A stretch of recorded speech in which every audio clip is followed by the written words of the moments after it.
はい、皆さんこんにちは、レミです。今日からジャパネスク海外とつながるチャンネルという YouTube チャンネルを始めることにしました。はい、このジャパネスクっていうのは英語で日本的なとか日本風のっていう意味なんですけれども、英語や海外に興味のある日本人の方と、日本に興味のある外国人の方をつなげて、言語や文化交流をしてお互いを高め合えるような場所を作りたいなと思っております。私の自己紹介も兼ねてチャンネルの内容をお伝えしたいと思います。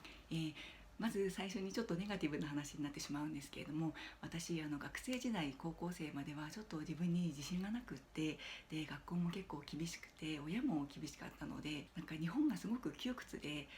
ずっと外国行きたいと思ってたんですね。高校卒業後にオーストラリアの専門学校に留学させてもらうことができました。でそこで価値観が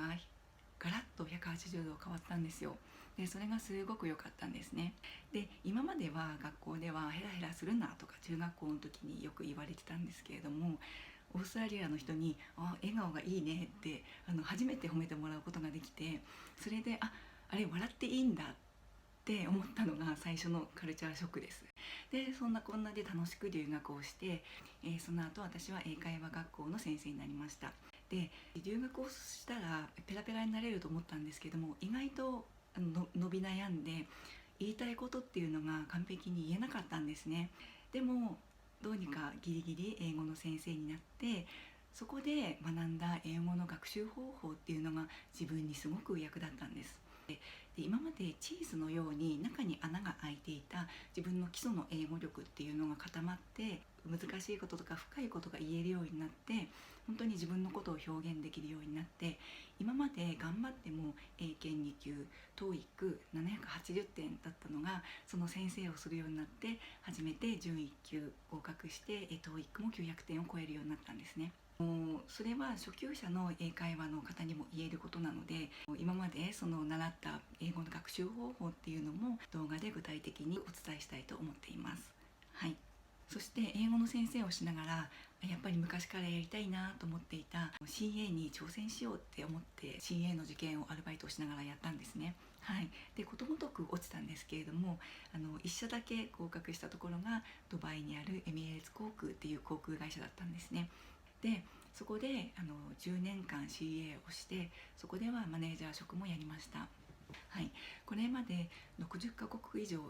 フライトをして、で130カ国以上のクルーと働いて、本当に外から見て日本って本当に素晴らしい国だなとか、家族って本当素晴らしいなってやっと分かって、自分の人生が充実して過ごすことができてるんですね。で、ドバイは英語がネイティブではないし、非ネイティブの国の人が本当に多いんです。ですから日本人の私たちが今まで気にしていた完璧な発音とか完璧な文法とかすごい高い英語力っていうのは実は必要なかったんですね。だからそういうハードルの高い英語っていうよりも、もっと大切なコミュニケーションの方法とかコツっていうのもお伝えしていきたいと思います。はい、でもちろん将来アメリカで働きたいとか、ネイティブの国でそういう人たちと多くやり取りをしていきたいっていう人にはもしかすると役に立たないかもしれないんですけれども、やっぱり日本ってこれからオリンピックでも観光でも、あと仕事する中でも非ネイティブの人とコミュニケーションすることってすごく多いんです。そういったもう世界中のいろいろな国の文化とか考え方もご紹介して、日本の良いところとあと外国の良いところを良いとこ取りをして、自分がもっといい人生を送っていけるようなためになる情報を提供できればいいなと思っています。で一番最後にお伝えしたいこの番組の目的っていうのは、自分がやりたいことにチャレンジすることの大切さを広めたいっていうことなんです。私がこうやって YouTube で自分の意見を言うっていうのはすごく勇気がいることなんです。でも日本と海外をつなげたいっていう夢があるので、私はやることにしました。で今はたくさんの人が YouTube を始めていますし、すごく難しいって聞いてます。だから時間がかかるなとは思っています。でも私はその挑戦すること、その挑戦の過程を楽しむこともとっても大事だと思うので、試行錯誤をしながら長い目で続けていきたいと思います。このチャンネルを見た方も私もやりたいことに挑戦してみよう、英語学習もっと頑張ってみようとか、少しやる気になる方が1人でも2人でも増えたらすごく嬉しいなと思ってます。少しずついいチャンネルを作っていければいいなと思っていますので、ぜひどうぞよろしくお願いいたします。